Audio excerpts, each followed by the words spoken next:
Okay, ladies and gentlemen, we're back from break. Again, I'm Aaron Dykes sitting in. Alex is going to be back on Monday. But we want to take you now to a special fluoride report we've put together just for this episode of the Infowars Nightly News. And the several segments, you're going to see them coming up. Now, the first one is hidden footage never before seen from the Austin water treatment plant where they add the fluoride after the filtration process. I went on this tour, and we also sat through a lecture along with some of the fluoride action people from here in the area. And it's incredible. They have a pretty reasonable water treatment facility, several stages of filtration, and then they just add the corrosive, deadly, and harmful fluoride on top of it after cleaning the rest of the water. It's shameful, but we're going to take you now to that report so you can see for yourself what really goes on to your water. For more than 60 years, the federal government in the United States, as well as many other governments across the planet, have carried out an elaborate hoax designed to convince the public that fluoride is added to most water supplies to improve oral hygiene. This report will examine the facts. Hundreds of chemicals are added to municipal water supplies, all under the name fluoride. Sodium fluoride and its variants are the chemical byproducts of aluminum fertilizer, cement, steel, and nuclear weapons manufacturing. Children who ingest fluoride will actually get a form of tooth decay called dental fluorosis, dark brown stains, and tooth decay. The American Dental Association recently put out a nationwide alert. In the memo, they warned parents not to make baby formula using fluoridated water. Fluoride is the active ingredient in many pesticides, like rat poison. Fluoride has been proven to cause brain damage, reduced IQ, impairs memory and learning. It has been conclusively shown to cause damage in the kidneys. It has been directly linked to bone disease, bone cancer, reduced thyroid activity, and it has also been proven that it's linked to other cancers. Unfortunately, this is only the beginning of the list of medical issues directly related to the ingestion of fluoride. After years of attempting to get the city of Austin to allow our crew in to show the deadly poison-filled fluoride tanks, we were finally allowed to.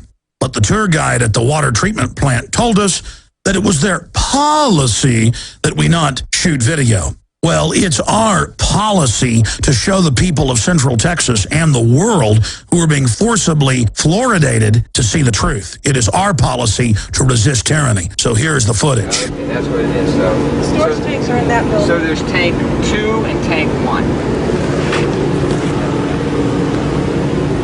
And this is a discharge line, like a return line for him to.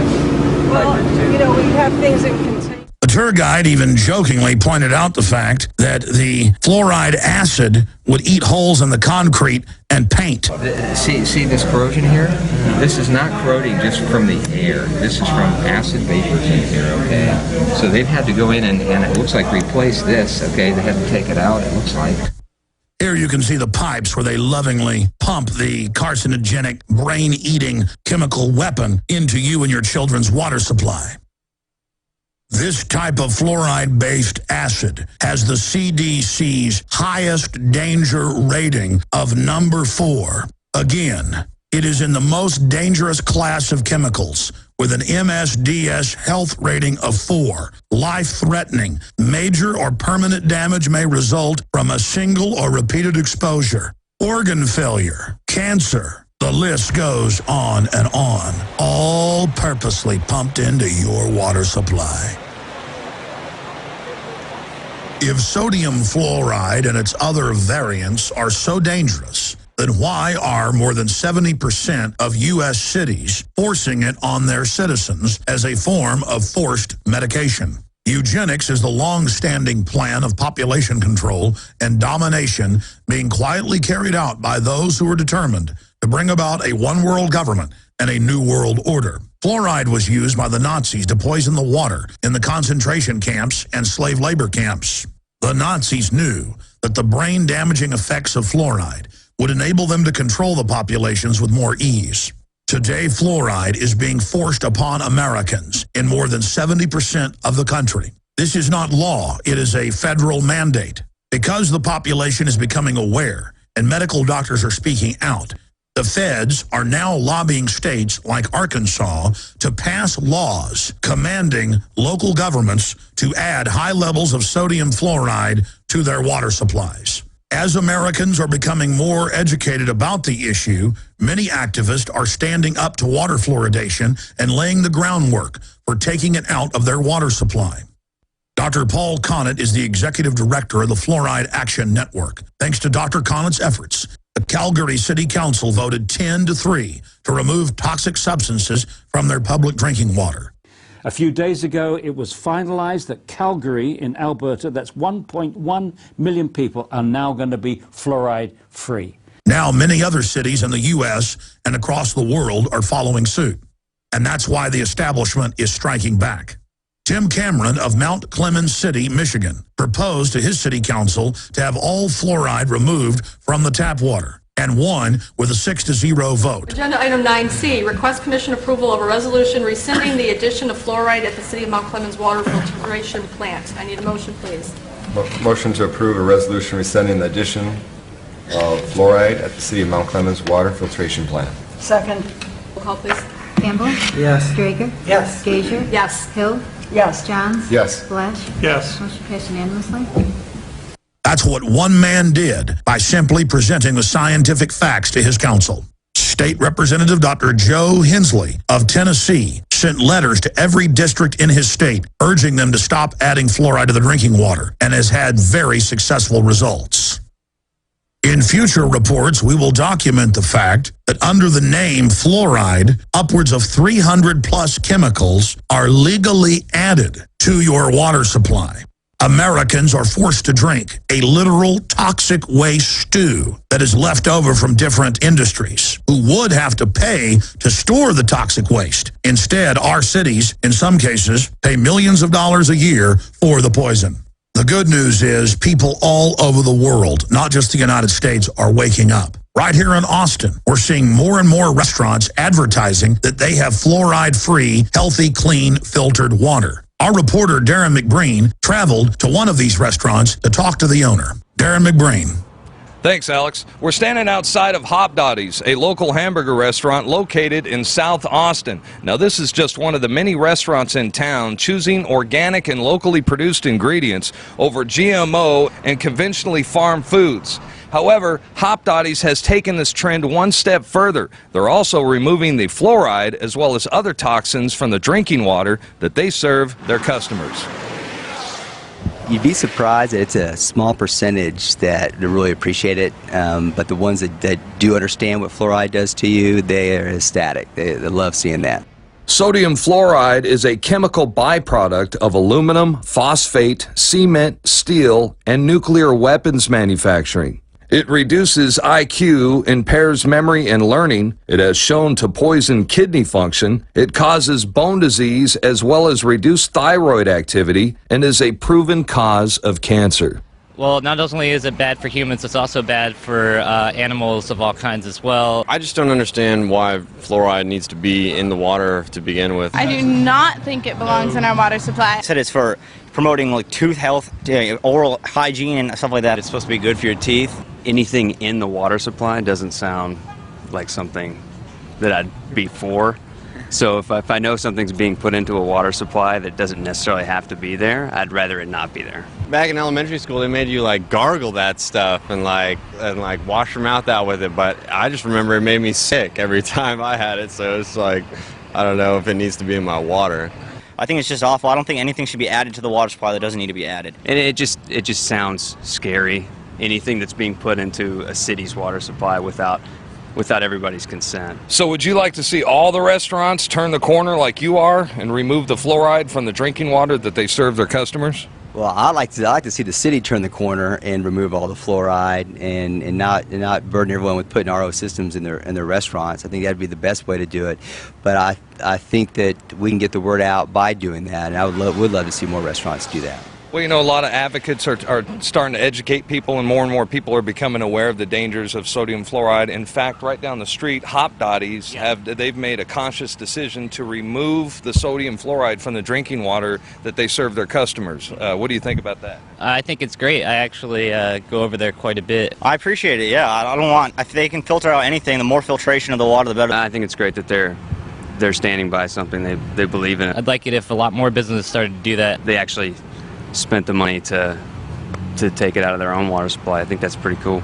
They don't need to spend money to take it out. It just needs to not be there to begin with. I'd like it personally if Austin stopped putting the fluoride in the water altogether. The majority of people we talk to on the street flat out don't approve of sodium fluoride being added to their water, which is why we applaud individual activists and activist groups like the Fluoride Action Network, who stand in the way of fluoridating public water supplies. And thanks to restaurants like Hop Dotties playing a role in the health of their customers and their community. I'm Darren McBreen for Infowars Nightly News. So as you can see, although not everyone's informed about fluoride, those who are don't want it added to the water. And as we've otherwise demonstrated, it's not good science. It's not good health. And it's important we recognize that, because the bioethicists of the world and the elites are trying to add more chemicals to our drinking water, such as the proposals for lithium just to treat a few people with depression. Then there's the prescription medicine that's in the water anyway. Now, we want to show you a clip from May 2011. We showed you some other clips from Dr. Paul Conant, pretty much the leading anti-fluoride activist out there, yesterday. And here in this clip, in a roundtable with Alex, they talk about some of the successes and how really the tide is beginning to turn, especially as the public becomes more aware. But at the same time, these mid-level bureaucrats have no interest in helping out the public they supposedly serve. Dr. Conant, thanks for coming in. Well, thank you, Alex. You know, water fluoridation is not the most important issue confronting our planet, but it's the easiest one to end. All you need is a strong wrist to turn off the tap. Once the tap is turned off, it's over. But you need the political will to turn the tap off, and to get that political will, we need people informed and we need people organized. Thanks to you, millions of people around the world are being informed on this issue, and thanks to Fluoride-Free Texas, thousands of people in the city of Austin are being informed about the issue and being organized on the issue. So we're keeping our fingers crossed that Austin, Texas will be our next big victory. A few days ago, it was finalized that Calgary in Alberta, that's 1.1 million people, are now going to be fluoride-free, and after 20 years. And people in Waterloo, Ontario, voted it out. So the squeeze is on Ontario. And don't forget that most of British Columbia and most of Quebec, the wings of Canada, are already fluoridation-free. And we're squeezing on Alberta with Calgary out. Edmonton may be next. And then we're squeezing on Ontario. If Ontario was to go, if Toronto was to go, or even Ottawa was to go, I think it would be the end of fluoridation in Canada. Meanwhile, we've got a very good organizing group in New Zealand. FAN New Zealand is excellent, and FAN Australia has just been formed. So there's a fight back everywhere. And then a few days ago I was in Dublin, which is mandatory fluoridation.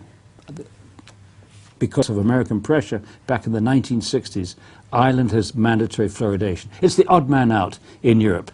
Only 3 countries in Europe have any fluoridation at all.